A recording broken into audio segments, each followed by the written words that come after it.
Example number 15 देखिए, कह रहा है define a real value function. एक फंक्शन है, कहाँ से कहाँ मैप कर रहा है, ध्यान से चेक करिए बच्चों, कहाँ से कहाँ मैप कर रहा है, रियल नंबर के सेट में से उन्होंने एक एलिमेंट हटा दिया 0, मतलब ये जो भी फंक्शन है इसकी डोमेन क्या है, इसकी domain set of real number except 0, set of real number except 0, मतलब सेट ऑफ रियल नंबर में से आप कोई भी रियल नंबर सकते हो, आप 0 नहीं ले सकते हो। इस बात का ये मतलब है बच्चों। हम बोले इसको नंबर लाइन पे दिखाओ तो आप इसको ऐसे दिखाओगे क्या, कि आप 0 नहीं ले सकते हो, बाकी आप कुछ भी ले सकते हो।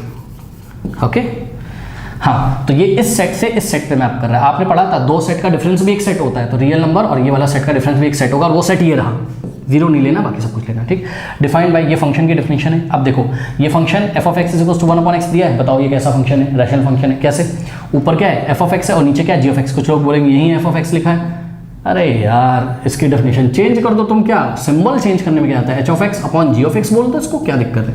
तो ये रहा h ऑफ x और ये रहा g ऑफ x, ये भी तो रैशनल फंक्शन है। ठीक है, तो ऊपर एक कांस्टेंट पॉलिनोमियल है और नीचे क्या है, लीनियर पॉलिनोमियल, x की पावर 1 है, मतलब लीनियर पॉलिनोमियल है। ठीक है, और x किसको बिलोंग कर रहा है, फिर से वो कह रहा है कि x किसको बिलोंग कर रहा है, इस सेट को, मतलब रियल नंबर सब कुछ लेने हैं, केवल 0 नहीं लेना है। ठीक है, क्यों ऐसा बोल रहा है इसको अभी हम डिस्कस करेंगे, बट इससे पहले ये एक टेबल कंप्लीट करने के लिए दी थी, समय बचाने के लिए मैंने कॉपी कर दिया आपकी बुक से, आप खुद करिएगा, 1-2 में करके दिखाता हूँ आपको। ठीक है, और ज़्यादा कैलकुलेशन भी करने में मैं इंटरेस्टेड नहीं हूँ, आप ही खुद करिए। ठीक है, मैं बस कॉन्सेप्ट बता रहा हूँ। देखिए f of x is equals to क्या था, 1/x, तो अगर हम क्या रखें, f ऑफ -1 रखें, तो -1 इस फंक्शन में जहाँ जहाँ x है वहाँ वहाँ -1 रख दीजिए, तो 1/-1। अब ध्यान से करो, ये -1/-1 क्या होता है, -1 ही तो होता है, यानी कि -1 पे आपको क्या मिलेगा, -1 पे आपको क्या मिलेगा, -1। तो जाइए ग्राफ में, ठीक है, -1 पे हमको क्या मिल गया, -1, तो एक पॉइंट हमको यहाँ कहीं मिला। ठीक, फिर यहाँ पे आ जाइए, अगर आप वैल्यू डालेंगे क्या, अगर आप वैल्यू डालेंगे f ऑफ -0.5, तो इज इक्वल्स टू 1/x की जगह -0.5। ठीक है, पॉइंट हटा 0 लगा तो क्या हो जाएगा, ये माइनस ऊपर चला गया, -10/0.5 का मतलब 5 मतलब 5 टू -2 आ गया, यानी कि -0.5 पे क्या आ गया, 2 आ गया। तो -0.5 आपको कहाँ मिलेगा, 0 और -1 के बीच में। यहाँ -0.5 पे आंसर कितना आया, -2 आया, तो -0.5 पे आंसर कितना आएगा, 2 आएगा। तो ये एक पॉइंट मिला आपको। ठीक है, इसी तरीके से आगे बढ़िए, जरा आगे बढ़िए। आगे आपको देखिए 0.25 पे क्या मिलेगा, तो f ऑफ x की जगह 0.25 डाल देंगे। f ऑफ 0.25 का मतलब 1/0.25, 0.25 हटाइए, यहाँ 100, यहाँ आंसर 4 आ गया। तो 0.25 पे आंसर कितना आएगा, 4। 0.25 आपको कहाँ मिलेगा बताइए, 0-1 के बीच में, 0-1 के 4 पार्ट करो तो यहाँ कहीं 0.25 होगा। तो 0.25 पे आंसर कितना आ रहा है, 4 आ रहा है। तो 0.25 पे आंसर कितना आ रहा है, 4 आ रहा है। ठीक है, तो एक पॉइंट यहाँ मिलेगा। ठीक, इसी तरीके से आप आगे बढ़िए, 0.5 पे 2 आ रहा है, अब आप खुद कर लीजिएगा। ठीक है, 0.5 यहाँ कहीं आएगा और 0.5 पे आंसर कितना आ रहा है, 2 आ रहा है। ठीक है, उसके बाद 1 पे 1 आ रहा है। ठीक, तो 1 पे 1 आ रहा है। ठीक, उसके बाद 1.5 पे 0.67 आ रहा है। तो 1.5 कहाँ है, 1 और 2 के बीच में, और 0.67 कहाँ होता है, 1 और 0 के बीच में, तो यहाँ कहीं आएगा। ठीक, उसके बाद 2 पे 0.5 आ रहा है, तो 2 पे कितना आ रहा है, 0.5, और 0.5 कहाँ होता है, 0.5 होता है आपका x इज इक्वल्स टू 2 पे कितना आ रहा है, 0.5 आ रहा है। आप सॉल्व करके देख लीजिएगा, बिल्कुल सही। तो 0.5 बच्चों यहाँ कहीं होगा एक्चुअल में, ये देखिए 0-1 के बीच में, तो यहाँ कहीं ऐसे करके होगा। ठीक, बहुत बढ़िया।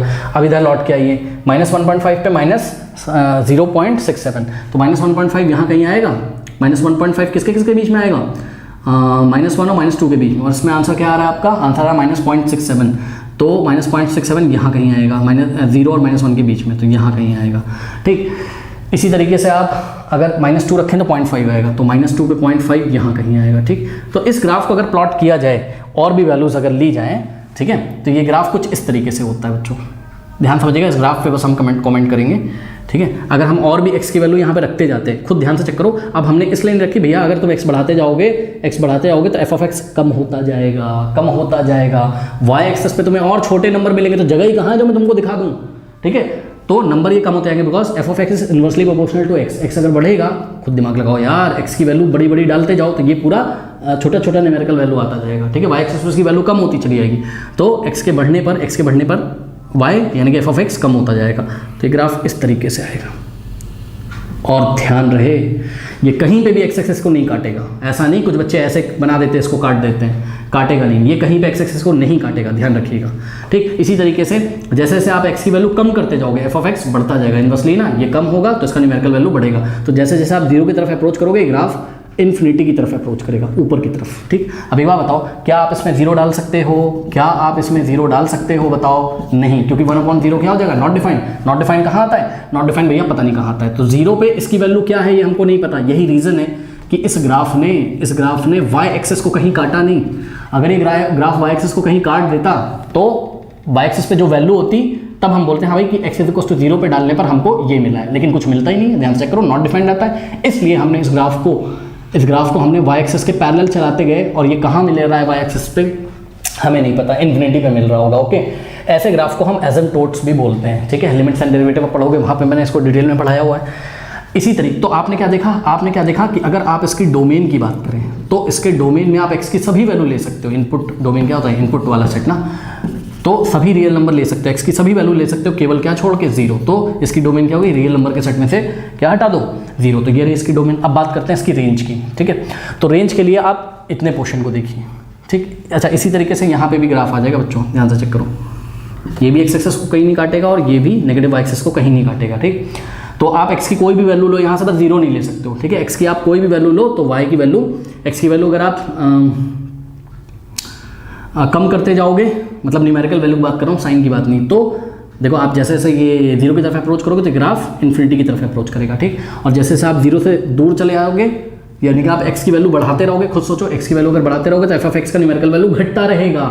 ठीक है, तो यही रीज़न है कि ये x की वैल्यू बढ़ाने से ये ग्राफ जो है ये x की तरफ अप्रोच कर रहा है। कभी भी ये x एक्सेस को नहीं काटेगा। ध्यान से चेक करो, अगर ये x एक्सेस को काट दे कहीं तो x की उस वैल्यू के लिए y कितना हो जाएगा? 0।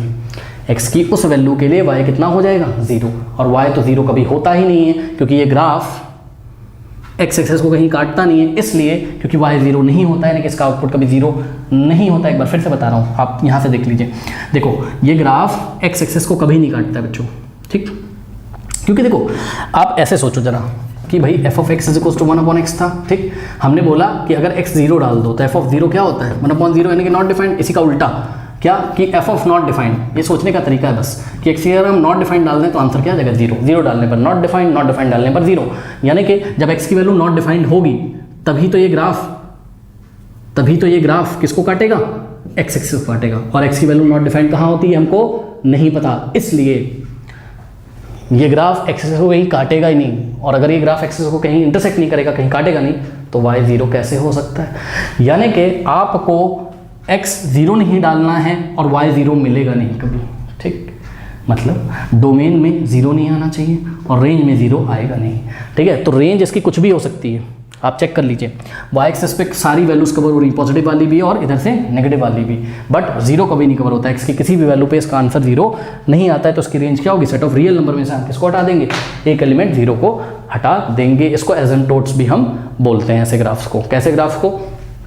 जो ग्राफ वाई एक्सेस की पॉजिटिव डायरेक्शन में बढ़ते ही चले जाते हैं और वाई एक्सेस को कहीं नहीं काटते हैं, और जो ग्राफ एक्स एक्सेस की पॉजिटिव डायरेक्शन में बढ़ते हुए चले जाते हैं और कभी नहीं काटते हैं, या एक्स एक्सेस की नेगेटिव डायरेक्शन में बढ़ते चले जाते हैं या वाई एक्सेस की नेगेटिव डायरेक्शन में बढ़ते चले जाते हैं, ऐसे ग्राफ्स को हम क्या बोलते हैं? एसिम्प्टोट्स बोलते हैं। ठीक है, अब कुछ बच्चे सोच रहे होंगे 10th क्लास की मैथमेटिक्स कहाँ गई है ना, कुछ समझ में नहीं आ रहा है। समझने की कोशिश आपको करनी पड़ेगी बच्चों, मैथमेटिक्स अब चेंज हो गया है। ठीक है, और ये क्लास 10th का मैथमेटिक्स नहीं है, आपको मेहनत करनी ही पड़ेगी। और ये जो NCERT में कंटेंट दिया रहता है, वैसे तो पढ़ने के लिए बहुत कुछ है, RD शर्मा पढ़ते रहोगे तो साल भर कंप्लीट ही नहीं हो पाएगी, बट फिर भी मैं बोलता हूँ कम से कम NCERT आपको आनी ही चाहिए।